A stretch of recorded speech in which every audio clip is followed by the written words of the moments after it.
Paris, the 10th of Thermidor, year 2, what we now call the 28th of July 1794. The air is thick, heavy with gunpowder, sweat, and the metallic tang of blood that never quite washes out of the cobblestones. For over a year, the guillotine has worked like a metronome of death in the Place de la Révolution. Thump, roll, cheer, thump, roll, cheer, 20, 30, 70 heads a day. And the men who wound that machine, who oiled it with rhetoric sharper than any blade, who convinced an entire nation that oceans of blood were the price of purity, that man is about to discover how it feels on the other side of the lunette. Imagine a man who spends years perfecting a machine. He refines its angles, balances its weight, ensures the blade falls with the cleanest, swiftest possible motion. He argues that this device is not an instrument of cruelty but of mercy. It ends life in an instant, without the lingering agony of the axe, the wheel, or the hangman's knot. He champions it in pamphlets and speeches, insisting that only through such decisive, impersonal justice can a corrupt society be purified. He signs the orders that send thousands to its embrace, aristocrats, priests, writers, old friends, even fellow revolutionaries who stray 1 inch from the ever-narrowing path of virtue. He watches the crowds cheer as head after head tumbles into the basket, and he tells himself that every drop of blood is a sacrament offered to the goddess of reason and the newborn republic. That man is Maximilien Robespierre, and the machine is the guillotine. He did not invent it. A surgeon named Joseph-Ignace Guillotine merely proposed a more humane method of capital punishment, and it was another doctor, Antoine Louis, who designed the actual apparatus. Yet it was Robespierre, more than anyone else, who transformed a technical improvement into the central symbol and engine of the Reign of Terror. Under his influence the device was mass-produced, transported from city to city, and operated with factory-like efficiency. Paris alone saw nearly 1,700 executions in the 14 months of terror. Across France the total approached 17,000 official victims, with untold thousands more lynched or shot without record. The guillotine became the revolution's signature, its daily rhythm as regular as the beating of a heart. People began to call it simply the national razor, or, with bitter affection, Madame Guillotine. Robespierre never flinched. When critics pleaded for mercy, he replied that pity for the guilty was treason against the people. When former allies begged him to slow the pace of denunciations, he accused them of weakness and sent them to the scaffold too.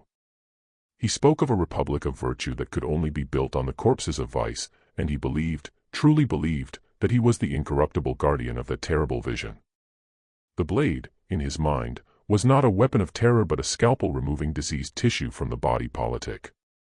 Speed, certainty, equality, every citizen, from the lowliest peasant to the proudest duke, would meet the same impartial fate if found wanting. And because the machine was mechanical, because it required no personal hatred from the executioner, Robespierre could convince himself that the blood on his hands was metaphorical, that he himself remained pure. Then came the night of 9 Thermidor. The convention, exhausted by paranoia and mourning the endless parade of friends to the scaffold, finally turned on its high priest. Robespierre was denounced, arrested, freed in a chaotic counter-coup, re-arrested. In the struggle a young gendarme named Murda fired a pistol into his face, shattering his lower jaw.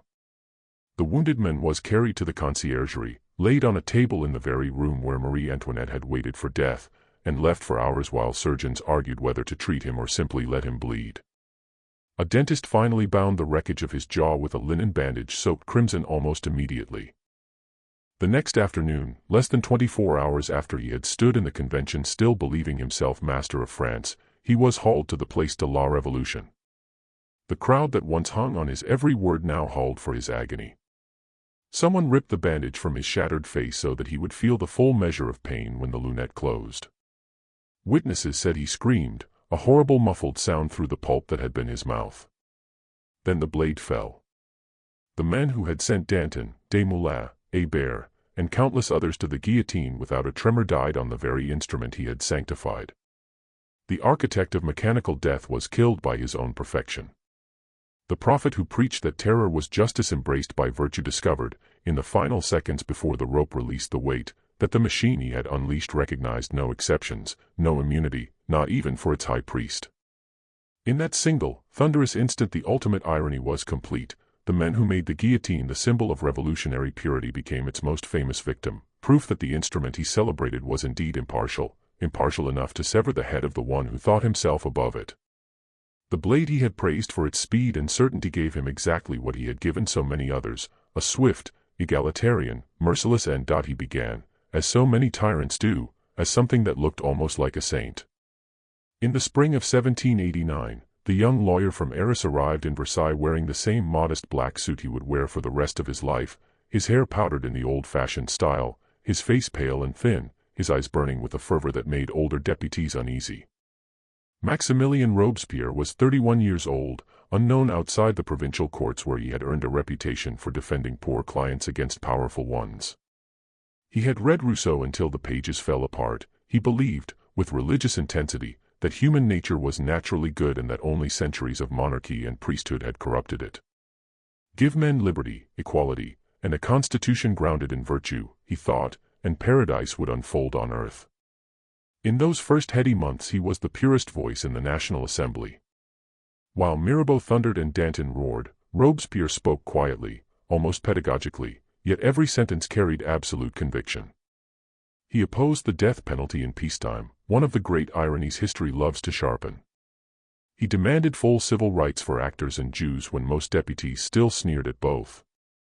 He insisted that sovereignty belonged to the people alone, not to kings, not even to their elected representatives if those representatives betrayed the general will. Colleagues called him the Incorruptible, half in admiration, half in mockery, because he refused bribes, refused lavish dinners, refused to moderate a single principle for the sake of compromise. By 1792 the moderate revolution had failed, the king had tried to flee, Austria and Prussia marched on Paris, and the gentle lawyer from Arras began to change. When the monarchy fell and the republic was declared, Robespierre saw not victory but danger, traitors everywhere, lukewarm patriots who loved liberty in the abstract but flinched at the price of defending it. He joined the Jacobin Club, then dominated it. He argued that in times of existential crisis the people must delegate their sovereignty to those who understood it most clearly, men like himself. Mercy toward enemies, he said, was cruelty toward the fatherland. Still, in the beginning, the change was almost imperceptible. He wore the same black suit, lived in the same rented rooms with the carpenter de Play's family, ate the same frugal meals. He still quoted Rousseau every night. But the speeches grew longer, the warnings darker. He began to speak of a supreme being who watched the revolution and demanded purity. He began to keep lists. When the Committee of Public Safety was formed in the spring of 1793, Robespierre was the obvious choice for membership. Within months he was its guiding spirit. The war went badly, food riots shook Paris, royalist revolts flared in the west and south. Robespierre's diagnosis was always the same: conspiracy, indulgence, hidden royalism, insufficient zeal. The solution was always the same: purge. The law of 22 Prairial, which he pushed through in June 1794, stripped the accused of defense counsel, of witnesses, of any real trial at all. Suspicion became proof, proof became death. Old friends noticed the difference first. Camille Desmoulins, who had known him since school, begged him to show clemency. Robespierre answered that clemency was a royalist word. Georges Danton, the giant who had once saved the Republic with audacity and laughter, urged him to end the terror now that the foreign armies were in retreat. Robespierre replied that the revolution was still in danger, and that Danton's moderation smelled of treason. Both men went to the scaffold.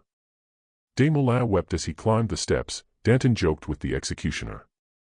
Robespierre signed the orders without hesitation. By the summer of 1794 the Incorruptible had become something new, a man who believed that only he could see the pure line of virtue, and that anyone who deviated even slightly must be cut away like rotten flesh. He spoke less of Rousseau now and more of destiny. He wore the sky-blue coat of the new cult of the supreme being he had invented, as if clothing could armor him against doubt. He told the convention that he would rather die than allow faction to triumph, yet every week new factions were discovered and destroyed. He praised the guillotine as an instrument of moral surgery, then went home to read classical history and underline passages about Brutus sacrificing his own sons for the Republic. The transformation was complete. The shy provincial idealist who once trembled at the thought of judicial execution had become the cold architect of industrialized slaughter. Absolute virtue had fused with absolute power, and the result was absolute terror. The men who began by demanding that not a single innocent person suffer now presided over a system in which innocence was irrelevant, only purity mattered, and purity was whatever Robespierre declared it to be on any given morning. In the end, the lawyer who had entered public life to end human corruption succeeded only in proving how completely corruption can wear the mask of incorruptibility. The morning of 9 Thermidor year 2, July 27, 1794, began like so many others for Maximilien Robespierre. He rose early in the to-play household, ate a light breakfast, adjusted the impeccable black cravat that had become his uniform, and walked to the convention convinced that today, at last, he would crush the last remnants of factionalism that threatened the Republic. He had prepared a 2-hour speech, dense with veiled threats and apocalyptic warnings. He spoke of new dangers, of hypocrites who smiled while sharpening daggers, of a supreme effort needed to save liberty. The deputies listened in frozen silence. Many heard their own death sentences hidden between the lines. When he finished, a deadly hush settled over the hall. No applause, no cries of approval. Then Louis XVI, a man nobody had ever noticed before, stood and demanded Robespierre's arrest. Another deputy seconded. A third called for the arrest of Saint-Just, Robespierre's young shadow. Within minutes the entire Committee of Public Safety was under accusation. Robespierre, Saint-Just, Guillotine, Augustin Robespierre, and Philippe Louis XVI. The Incorruptible tried to speak again. The president of the convention rang his bell and refused him the floor. Robespierre stammered, red-faced, "For the last time, President of Assassins, I demand the floor." Someone shouted back, "The blood of Danton chokes you." The hall erupted. The arrests were voted almost unanimously. At 6 o'clock that evening, gendarmes led the 5 men to separate prisons. Robespierre was taken to the Luxembourg. The jailer, recognizing the most feared men in France, refused to accept him without a new order. Bewildered, the gendarmes carried him to the mairie of the Palais Guillotine instead. Word spread like wildfire through Paris. Robespierre was down.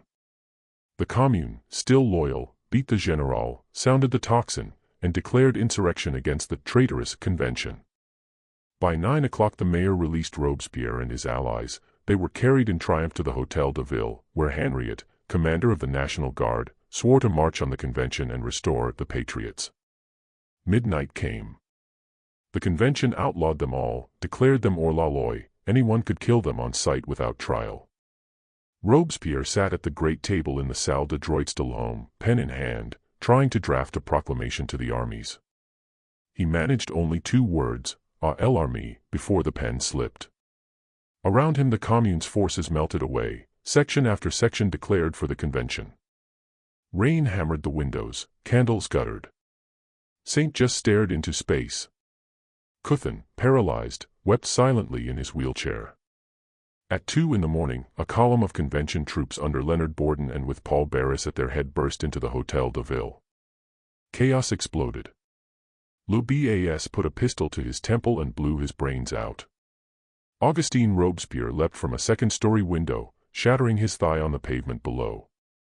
Guillotine tried to follow and fell on his own dagger. Saint-Just stood motionless, arms folded, waiting. Robespierre moved toward a side room, perhaps looking for another exit, perhaps intending suicide. Accounts differ. A gendarme named Charles-André Murda later claimed he fired first, others said Robespierre shot himself and missed. The bullet entered below the left cheek, shattered the jaw, and exited beneath the right eye.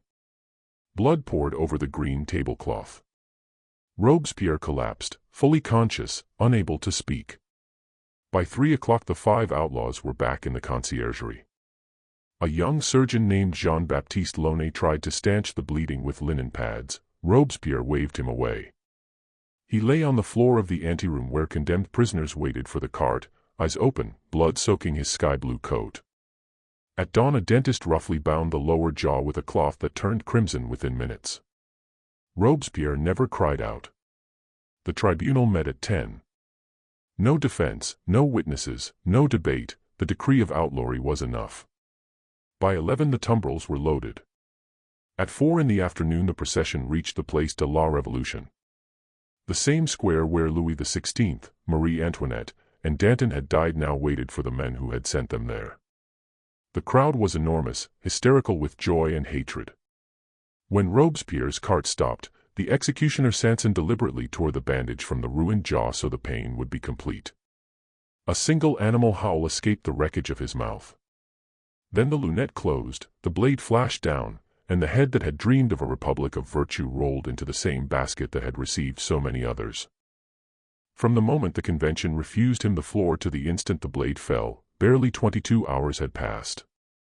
The man who had ruled France through fear for 14 months was denounced, hunted, wounded, condemned, and executed in less than a single day and night.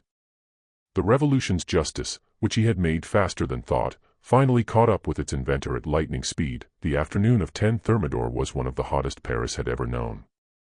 The sky above the Place de la Revolution blazed white, and the stones radiated heat like a bread oven. Tens of thousands pressed shoulder to shoulder, a single living creature made of sweat, hatred, and carnival joy. For over a year they had watched the daily spectacle in respectful, almost reverent silence, heads bared, while the blade did its republican work. Today they came to laugh. 21 tumbrils rolled in from the conciergerie, more than on any single day of the terror. First came the minor figures, deputies, municipal officers, a few National Guards who had followed the Commune, then the 5 great prizes, Saint-Just, Serene and Marble Pale, Couthon, twisted in his wheelchair, his useless legs dangling like a broken doll's, Augustin Robespierre moaning through clenched teeth, the corpse of Lubac carried on a stretcher, and finally, last in the last cart, Maximilien Robespierre himself. He sat upright, head tilted back to keep the blood from choking him, the linen bandage already a stiff crimson mask. His sky-blue coat, once the proud uniform of the Festival of the Supreme Being, was now dark and wet down the front. His powdered hair had come loose, long streaks of gray-white hung over the collar like an old man's. Every jolt of the cart tore a fresh spurt of blood from the ruined jaw. The crowd noticed and roared approval. Along the route they had prepared special welcomes. Women held up babies so the children would remember the day the tyrant fell. Men waved loaves of bread on pikes, shouting that now the Incorruptible would feed the poor at last. Someone had chalked on the walls the old royalist insult, Louis XVI revenged. Others carried caricatures, Robespierre crowned with a bleeding heart, Robespierre drinking blood from a chalice. Fishwives spat at the cart, one reached through the bars and slapped his cheek with a bloody mackerel. Each time he flinched the mob screamed with delight. At the foot of the scaffold stood Charles-Henri Sanson, the executioner who had beheaded a king and a queen and who now, for the first time in his career, faced a victim the crowd truly loved to hate. Protocol demanded that the condemned mount the steps in reverse order of importance. The great ones died last so the crowd could savor anticipation. One by one the lesser men were dispatched with mechanical speed. The blade fell, the body was tipped forward, the head caught by an assistant and displayed. Each time the multitude bellowed louder, working itself into a kind of ecstatic drunkenness. Then it was Robespierre's turn. 2 guards hauled him from the cart. He could not walk unaided, blood loss and 17 hours without sleep had left him half-conscious. They dragged him up the steep wooden steps. Halfway up, the executioner's assistant reached for the bandage that held the shattered jaw together. Sanson gave a slight nod. The men ripped the cloth away in a single brutal motion. The lower jaw fell open, hanging by strips of flesh and tendon alone. A sound came out, not a scream exactly, more the wet, guttural roar of an animal having its throat cut. The crowd exploded. Women fainted from excitement, men embraced strangers, children were lifted onto shoulders so they could see the monster suffer. They laid him face up on the bascule, the tilting board. His head slid forward into the lunette. The 2 half-circles of wood closed around his neck with a soft, practiced click. For one heartbeat the square fell strangely quiet, the way it does just before a storm breaks. Sanson pulled the cord. The blade dropped, clean, perfect, instantaneous. The body jerked once, spurted a final fountain of blood across the platform, and was still. An assistant seized the head by its remaining queue of hair, walked to the edge of the scaffold, and held it high. The face was unrecognizable, one eye forced half out of its socket by the bullet's passage, the mouth a gaping ruin, the famous pale skin now purple and bloated. Yet everyone knew it. A single animal howl rose from 50,000 throats, a sound so loud and prolonged that horses bolted in the Champs-Élysées and windows rattled as far away as the Faubourg Saint-Antoine. Then the cheering began in earnest, wave after wave, until voices cracked and throats bled. People danced in the blood-wet sawdust. Street vendors sold cakes shaped like guillotines.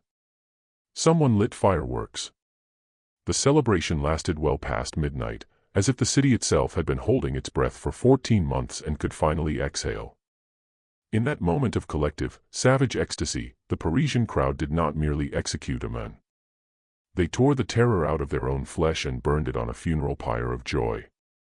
The scaffold that had stood as the revolution's altar became, for one blazing afternoon, the stage of the greatest, bloodiest, most cathartic revenge in French history.